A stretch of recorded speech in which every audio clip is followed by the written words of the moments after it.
आपण सगळ्यांनी सर्वप्रथम वस्तुस्थिती काय आहे हे समजून घेणं गरजेचं आहे। गरीब नगर हा जो काही भाग आहे हा वांद्रे पूर्व जे रेल्वे स्थानक आहे त्या स्थानकाच्या ज्या आपल्या रेल्वे ट्रॅक्स आहेत त्याला लागून असलेली वस्ती आहे आणि पश्चिम रेल्वेच्या हद्दीतील हा सगळा भाग आहे।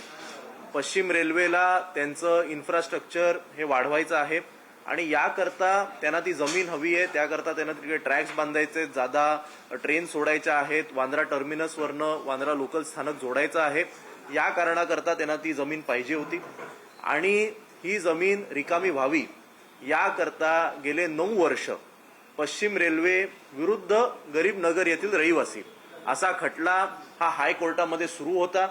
त्या खटल्याचा निकाल आला। त्या निकालामध्ये हायकोर्टाने असे निर्देश दिले की ही जागा ही रिकामी करण्यात यावी आणि इकडचे एन्क्रोचमेंट हे काढण्यात यावे। परिणामी हायकोर्टाच्या निर्देशानुसार ही संपूर्ण डेमॉलिशन तोडक कारवाई ही करण्यात आली। ही तोडक कारवाई ही पश्चिम रेल्वेच्या माध्यमातून करण्यात आली। आपले सुद्धा सगळे सहकारी तिकडे कालपासून उपस्थित होते। आपल्याला सुद्धा सगळ्यांना माहिती आहे की ब्रीफ करायला आपल्याला माहिती द्यायला पश्चिम रेल्वेचे अधिकारी तिकडे होते, पण प्रत्येक गोष्टीमध्ये राजकारण आणायचं, प्रत्येक गोष्टीमध्ये हिंदू मुस्लिम नॅरेटिव्ह तयार करायचा, ही एक भाजपची जुनी जी काय स्ट्रॅटेजी आहे ती परत एकदा त्यांनी प्रयत्न केला।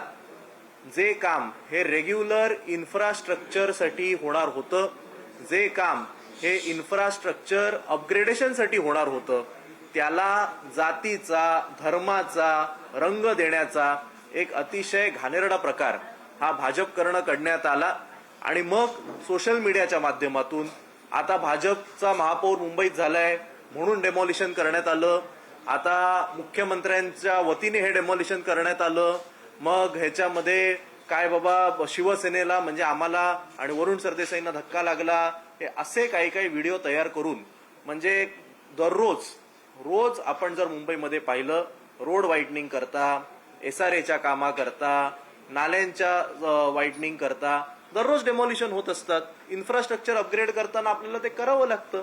यामध्ये आमची मागणी ही सरळ सोपी एवढीच होती की या संपूर्ण गरीब नगरमध्ये 2021 साली एक सर्वे झाला होता। तो सर्वे जेव्हा झाला त्यावेळी त्या सर्वेमध्ये जेवढ्या घरांचा सर्वे झाला त्या सगळ्या घरांना हायकोर्टाने सांगितलं की त्यांचे अधिकार हे अबाधित ठेवावेत, त्यांचे राईट्स हे प्रोटेक्ट करावेत। तिकडच्या काही रहिवाशांनी आमदार या नात्याने मला त्यांनी सांगितलं की सगळ्या घरांचा सर्वे झालेला नाहीये। 2021 साली जे तेव्हाचे आमदार होते, खरं तर ही त्यांची जबाबदारी होती की जर अर्धाच सर्वे झाला तर त्यांनी तो पूर्ण करून घ्यायला पाहिजे होता, पण ते काय तेव्हा काय निष्क्रिय होते, त्यांनी काम केलं नाही। आणि मग जेव्हा माझ्या लक्षात आलं त्यानंतर मी डिव्हिजनल रेल्वे मॅनेजर यांची भेट घेतली, त्यांना सांगितलं की विकासाला अजिबात विरोध नाही, वांद्रे पूर्व स्थानक हे स्वच्छ व्हावं, हे मी निवडणुकीला जेव्हा लढलो तेव्हापासून मी दिलेलं वचन आहे। मी त्यावर जितक्या वेळी विधानसभेत भाषण केलं प्रत्येक अधिवेशनामध्ये मी हा मुद्दा मांडलाय आणि वारंवार मी यावर बोलत आलोय। गेल्या आठवड्यामध्ये मी अश्विनी भिडे मॅडम यांची भेट घेतली, तिथे सॅटिस प्रकल्प राबवला पाहिजे याकरता मी प्रयत्न करतोय। त्यामुळे या प्रकल्पाला हा होतोय हे चांगलंच आहे। सर्वे झाला असता तर जसं बऱ्यापैकी जसं हायकोर्टाने 100 लोकांचे राईट्स हे अबाधित ठेवले तसे बाकीच्यांचे पण ठेवले असते, त्यांच्या कागदपत्रांची तपासणी ही शासनाने केली असती, त्यांना घरं मिळाली असती। एवढा सरळ सोपा हा विषय असताना याला मुद्दामून धार्मिक रंग देणं, काल हिमॅन सारखे तिकडे किरीट सोमय्या जातात काय, बुलेट प्रूफ वेस्ट घालतात काय, तिकडे जाऊन उगाची नौटंकी बांगलादेशी घुसवले ना, अमुक घुसवले ना, तमुक घुसवले, या गोष्टींचा संबंध कुठे येतो? माझा प्रश्न असा आहे, जर हे लोक बांगलादेशी होते, आता तुम्ही यांची घरं तोडली आहे, कुठे गेले आता? ही जबाबदारी आता किरीट सोमय्यांची नाही? किरीट सोमय्यांनी बांगलादेशला साठी काही ट्रेन केली आहे, फ्लाईट केलंय, बस पाठवली आहे? बांद्रा हे काय बांगलादेशच्या बॉर्डरवर आहे? जर हे बांगलादेशी होते तर 12 वर्ष या देशामध्ये मोदी साहेबांचं सरकार आहे, हे लोक बँड्रामध्ये आले कसे हे कोण तपासणार? जर हे वांद्र्यातले मतदार आहेत तर यांना वोटर आयडी कशी मिळाली याची चौकशी तुम्ही करणार का? यांना वोटर आयडी ज्यांनी मिळवून दिले त्या अधिकाऱ्यांवर तुम्ही कारवाई करणार का? ज्यांनी यांना आधार कार्ड मिळवून दिले त्यावर तुम्ही कारवाई करणार का? या सगळ्यांकडे राशन कार्ड आहेत, ज्यांना त्यांना राशन कार्ड मिळवून दिले त्यावर तुम्ही कारवाई करणार का? करायचं काही नाही. प्रत्येक गोष्टीत हिंदू मुस्लिम काम होतं पश्चिम रेल्वेच्या इन्फ्रास्ट्रक्चरचं.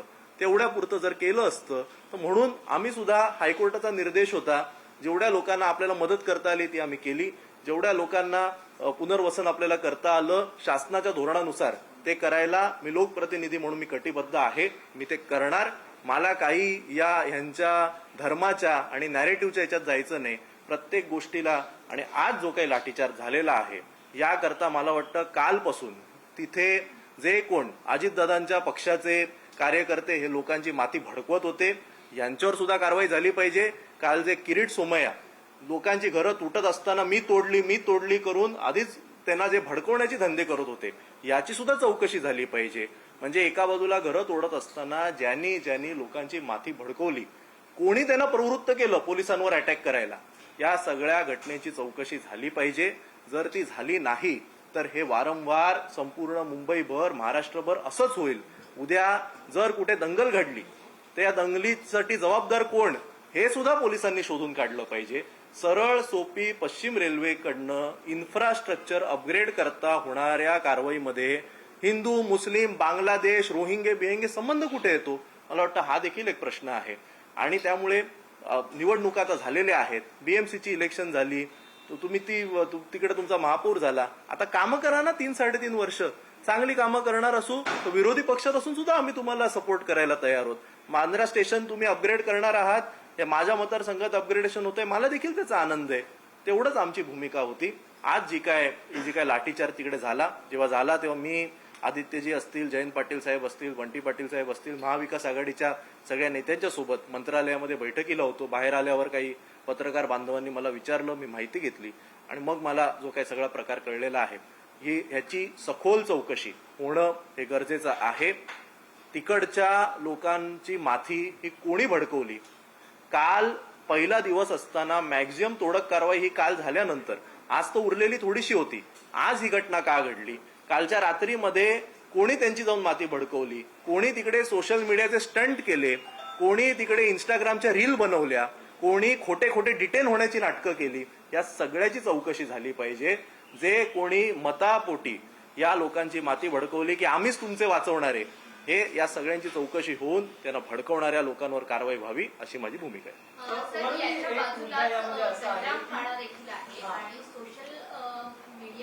सध्या एक चर्चा अशी सुरू आहे, एकीकडे ही कारवाई केली जाते, बहिराम पाड्यावर कारवाई केली जात का नाही, तिथे सुद्धा अशाच पद्धतीने 3 ते 4 मळ्याच्या मी परत एकदा तुम्हाला सांगतो, हे काय होतंय हा परत एकदा सगळ्या नॅरेटिव्हचा भाग आहे.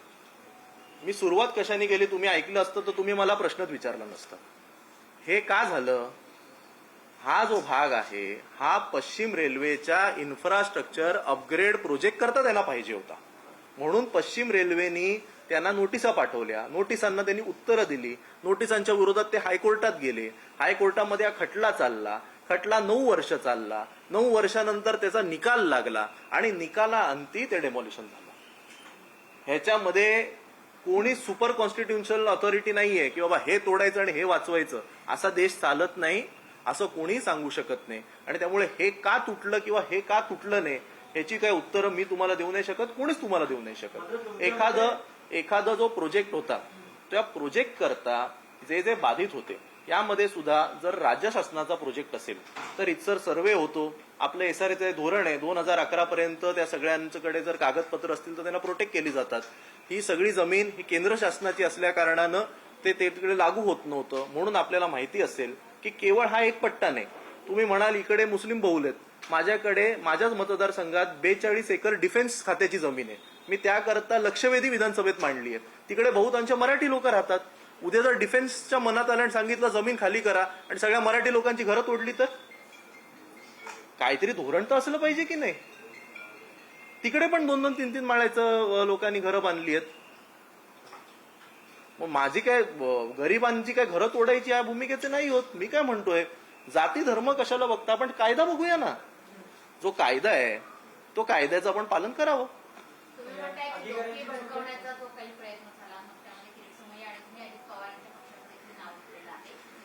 यांच्यावरती ठोस कारवाई व्हावी अशी तुम्ही आमदार म्हणून मागणी करताय का? कारण ज्या पद्धतीचा लाठीचार्ज झाला कदाचित प्रकरण चिडू शकतं, त्यामध्ये जातीय धार्मिक रंग देऊन त्याचे वादंग वाढू शकतात. नाही, कसं आहे की नुसतं तेवढंच नाही, कालपासून विषय काय होता आणि त्याला नॅरेटिव्ह काय चालवला गेला या सगळ्याची चौकशी झाली पाहिजे.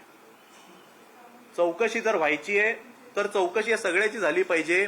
कुठल्या कुठल्या फेसबुकच्या पेजेसनी कसा कसा नॅरेटिव्ह दिला, त्यावर कोणत्या कोणत्या कॉमेंट्स आल्या, त्या कॉमेंट्स या कुठल्या प्रकारच्या होत्या, या कोणी कोणी केल्या, या कशा भडकवणाऱ्या होत्या, मग तो कुठल्याही जातीचा असो, त्या या भागातनं या धर्माच्या लोकांकडनं होऊ दे किंवा त्या धर्माच्या लोकांकडनं होऊ दे. मी परत एकदा सांगतो, विषय काय होता इन्फ्रास्ट्रक्चर अपग्रेडचा, ते राहिलं बाजूला, त्याच्यात बांगलादेशींचा संबंध कुठे आला?